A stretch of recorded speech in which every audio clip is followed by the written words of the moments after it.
কলকাতার পরিচয় মানেই তো হাওড়া ব্রিজ, তাই না? চলুন আজ এই আশ্চর্য স্টিলের সেতুর পেছনের গল্পটা একটু জেনে নেওয়া যাক। ভাবা যায় এমন একটা ব্রিজ যা কিনা আস্ত একটা বিশ্বযুদ্ধ দেখেছে। হ্যাঁ, দ্বিতীয় বিশ্বযুদ্ধের সময় জাপানি বোমারু বিমানগুলো এর কিছুই করতে পারেনি। আর সবচেয়ে অবাক করা ব্যাপার কি জানেন? এর এত বড় স্টিলের কাঠামোয় একটাও নাট বল্টু ব্যবহার করা হয়নি। পুরোটাই জোড়া দেওয়া হয়েছে রিভেট আর ওয়েল্ডিং দিয়ে। কিন্তু এত কিছু সামলে নেওয়ার পরেও এই ইঞ্জিনিয়ারিংয়ের আশ্চর্য নিদর্শনটা এখন এক অন্যরকম, খুব অদ্ভুত এক শত্রুর মুখে পড়েছে। আচ্ছা, চলুন বিষয়টা একটু তলিয়ে দেখা যাক। তো সবার আগে চলুন দেখে নেওয়া যাক এই ব্রিজটা ঠিক কতটা বিশাল আর কেনই বা এটা এতখানি স্পেশাল। দেখুন, এই ব্রিজটা হাওড়া আর কলকাতাকে জুড়ে রেখেছে হুগলি নদীর ওপর দিয়ে। আর মজার ব্যাপার হলো, নদীর মধ্যে এর কোনো পিলারই নেই। প্রতিদিন প্রায় ১,০০,০০০ গাড়ি আর ৫,০০,০০০রও বেশি মানুষ এর ওপর দিয়ে যাতায়াত করে। একটা সময় তো এটা বিশ্বের তৃতীয় দীর্ঘতম ক্যান্টিলিভার ব্রিজ ছিল। ১৯৬৫ সালে এর নাম বদলে রাখা হয় রবীন্দ্র সেতু।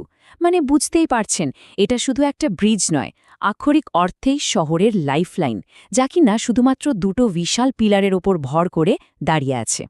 কিন্তু প্রশ্ন হল, এমন একটা ব্রিজের দরকার পড়ল কেন? এর উত্তর পেতে হলে আমাদের ফিরে যেতে হবে সেই ১৯ শতকের মাঝামাঝি সময়ে, যখন ব্রিটিশ শাসকরা একটা বড় সড়র সমস্যার মুখোমুখি হয়েছিল। ভাবুন একবার, কলকাতা তখন ব্রিটিশ ভারতের রাজধানী, আর ঠিক সেই সময়ে ১৮৫৪ সালে হাওড়ায় তৈরি হল বিশাল এক রেলওয়ে স্টেশন। কিন্তু মাঝখানে বাধা হয়ে দাঁড়ালো উত্তাল হুগলি নদী। ব্যবসা বাণিজ্য, যাতায়াত, সবকিছুতেই এই এক বিরাট সমস্যা। তো এই সমস্যা মেটানোর জন্য প্রথম যে চেষ্টাটা করা হয়েছিল, সেটা বেশ বুদ্ধিদীপ্ত হলেও আসলে ছিল একটা অস্থায়ী সমাধান। তৈরি করা হলো একটা পন্টুন ব্রিজ। জিনিসটা কি? সোজা কথায় একটা ভাসমান সেতু, যেটা নৌকোর মতো ভেসেলের ওপর ভর করে জলের ওপরেই ভেসে থাকত। আর এর সবচেয়ে দারুণ ব্যবস্থাটা ছিল, ব্রিজের মাঝখানের একটা অংশকে খুলে সরিয়ে নেওয়া যেত।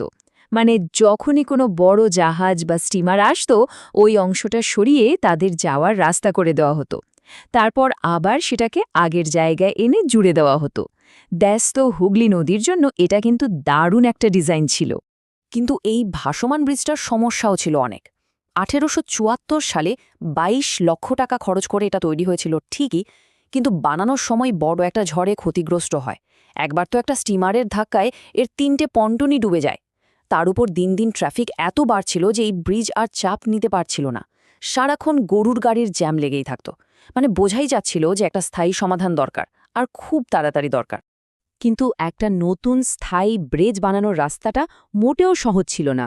সিদ্ধান্ত নেওয়া থেকে শুরু করে কাজ শেষ করা পর্যন্ত এই পুরো যাত্রাটা ছিল অনেক লম্বা আর বাধা বিপত্তিতে ভরা। দেখুন, ১৯০৬ সালে পোর্ট কমিশন একটা কমিটি বানালো নতুন ব্রিজের পরিকল্পনা করার জন্য। কিন্তু ঠিক তার পরেই ১৯১১ সালে ব্রিটিশ ভারতের রাজধানী ক্যালকাটা থেকে দিল্লিতে চলে গেল, আর সব কাজ থমকে গেল। এরপর ১৯১৪ থেকে ১৯১৮ পর্যন্ত চলল প্রথম বিশ্বযুদ্ধ। তখন তো এত বড় নির্মাণ কাজের কথাই ভাবা যায় না। অবশেষে ১৯২২ সালে মুখার্জি কমিটি জানালো যে একটা ক্যান্টিলিভার ডিজাইনের ব্রিজ বানানো হোক।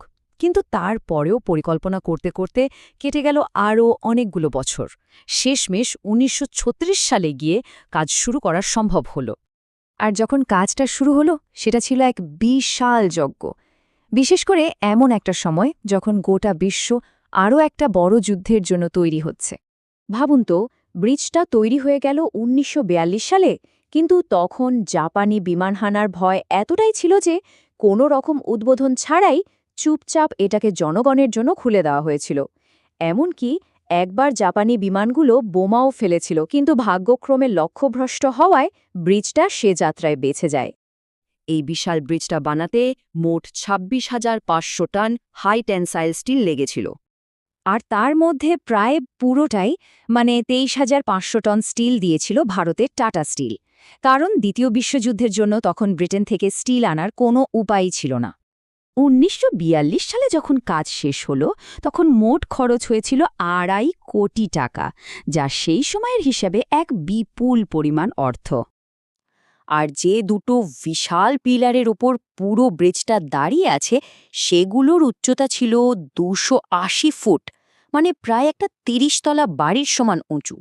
দশকের পর দশক ধরে এই ব্রিজটা টিকে থাকার প্রতীক হয়ে থেকেছে, কিন্তু আজ এটা এমন এক বিপদের মুখে যা কোনো বোমা বা ঝড়ও এর আগে করতে পারেনি। আর এখানেই হাওড়া ব্রিজের সবচেয়ে বড় আশ্চর্যের বিষয়টা লুকিয়ে আছে। দেখুন, একদিকে জাপানি বোমা, 2005 সালের এক বড় জাহাজের ধাক্কা, 80 বছরেরও বেশি সময় ধরে গাড়ির চাপ, বড় বড় ঝড়, সবকিছুই এটা সহ্য করে নিয়েছে। আর অন্যদিকে আজকের দিনে এর সবচেয়ে বড় সূত্র কি জানেন? ক্ষয়কারী গুটখার পিক, পাখির অ্যাসিডিক বর্জ্য আর পরিবেশ দূষণ। অতীতের বড় বড় বিপদগুলোকে ছাপিয়ে গেছে এই ছোট ছোট কিন্তু মারাত্মক রাসায়নিক আক্রমণ। ব্যাপারটা হলো, এই যে পান বা গুটখার পিক, এর মধ্যে এমন সব কেমিক্যাল আর অ্যাসিড থাকে যা স্টিলের সাথে বিক্রিয়া করে। আর যখন প্রতিদিন হাজার হাজার বার এটা হতে থাকে, তখন এর ক্ষয়কারী প্রভাবটা মারাত্মক হয়ে ওঠে। এটা ব্রিজের সুরক্ষার আস্তরণ তো বটেই, খোদ স্টিলটাকেই ধীরে ধীরে খেয়ে ফেলে। 2011 সালের একটা রিপোর্টে তো দেখা গেছিল যে এই অ্যাসিডিক থুতুর কারণে ব্রিজের স্টিল হ্যাঙ্গারের বেসগুলো এতটাই ক্ষয়ে গেছে যে কোথাও কোথাও সেগুলোর 6 মিলিমিটার পুরুত্ব কমে মাত্র 3 মিলিমিটার হয়ে গেছে। যে ব্রিজটা বোমা আর সাইক্লোনের মতো ভয়ঙ্কর জিনিস সামলে নিল, সেটা কি আমাদের নিজেদের অভ্যাসগুলো থেকে বাঁচতে পারবে? এই ব্রিজের গল্পটা ইঞ্জিনিয়ারিং আর ইতিহাসের এক অসাধারণ দলিল, কিন্তু এর আজকের লড়াইটা আমাদের ভাবতে বাধ্য করে যে আমাদের ছোট ছোট কাজগুলো কিভাবে এত বড় একটা ঐতিহ্যকে ধ্বংসের মুখে ঠেলে দিতে পারে।